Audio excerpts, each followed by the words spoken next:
बोले गोवर्धन महाराज जी की जय हो। श्री गिरिराज महाराज जी की जय। बांके बिहारी लाल जी की जय। गोवर्धन महाराज जी की जय।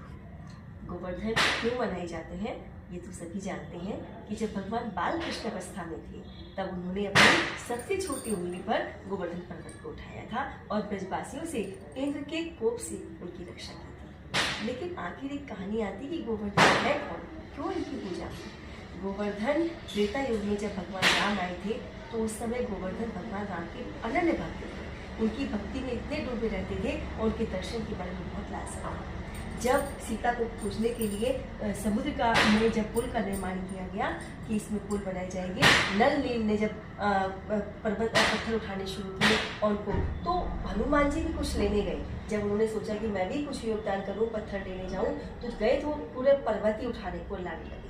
तो जब उन्होंने गोवर्धन ने प्रार्थना की कि हनुमान जी मुझे भी ले चलो, मैं भी भगवान के दर्शन करना चाहता हूँ, कुछ काम आना चाहता हूँ। तो हनुमान जी जैसे ही गोवर्धन को ला रहे थे तो बीच में ही पता चला कि नहीं, अब काम पूरा हो गया है, अब कुछ नहीं चाहिए। तो उन्होंने गोवर्धन को मथुरा नामक स्थान था वहाँ पर जब ऐसे छोड़ दिया तो वो बहुत दुखी हुए। तो भगवान राम ने उनकी सुनी प्रार्थना और उन्होंने कहा कि जब मैं द्वापर युग में कृष्ण बनकर आऊँगा, कृष्ण अवतार लूँगा, तब तुम्हारी इच्छा पूरी होगी, तुम्हारी पूजा की जाएगी और तुम्हारा दर्शन होगा।